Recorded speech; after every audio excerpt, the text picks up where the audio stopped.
فلسطین کے اندر دم توڑ رہے ہیں، کہیں بمباری سے تو کہیں قحط اور بھوک سے، کہیں کھانا نہ ملنے سے اور کہیں پانی نہ ملنے سے، اور ظالم ان پر ایک بلا کی طرح مسلط ہے اور وہ اپنے پنجے گاڑے ہوئے ہے، اور ایسے ہے جیسے وہ ایک خون چوسنے والی بلا ہے، وہ ان پر اس طرح پر نازل ہے۔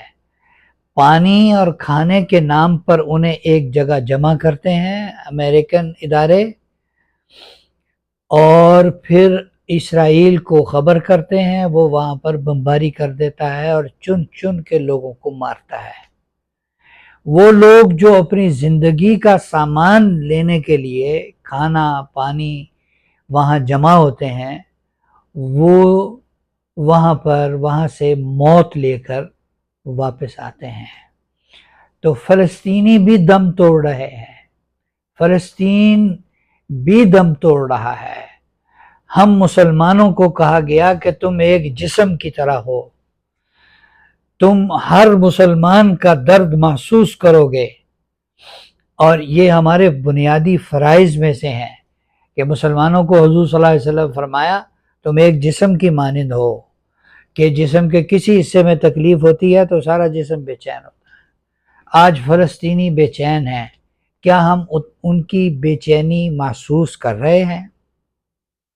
اپنے ضمیر سے پوچھ لیں، کیا ہماری بھوک پیاس اس سے ختم ہوتی ہے؟ کیا ہماری آنکھوں میں کبھی آنسو آتے ہیں؟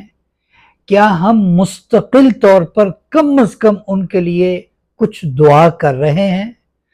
کیا ہم نے اسرائیلی اور غیر مسلم اور امریکن جو کمپنیاں ہیں ان کی آئٹمز کا بائیکاٹ کر رکھا ہے آج تک؟ اور کیا ہم نے یہ فیصلہ کر لیا ہے کہ ہم آج کے بعد کوئی ان کی پروڈکٹ اپنے گھر میں داخل نہیں ہونے دیں گے جس میں سر فہرست کوک اور پیپسی ہے، میک ڈونلڈ ہے اور KFC ہے؟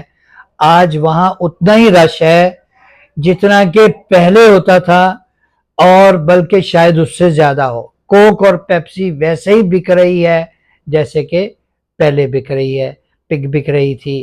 ہم اپنے ضمیر کو تھوڑا جھنجھوڑیں اور اسے بیدار کریں۔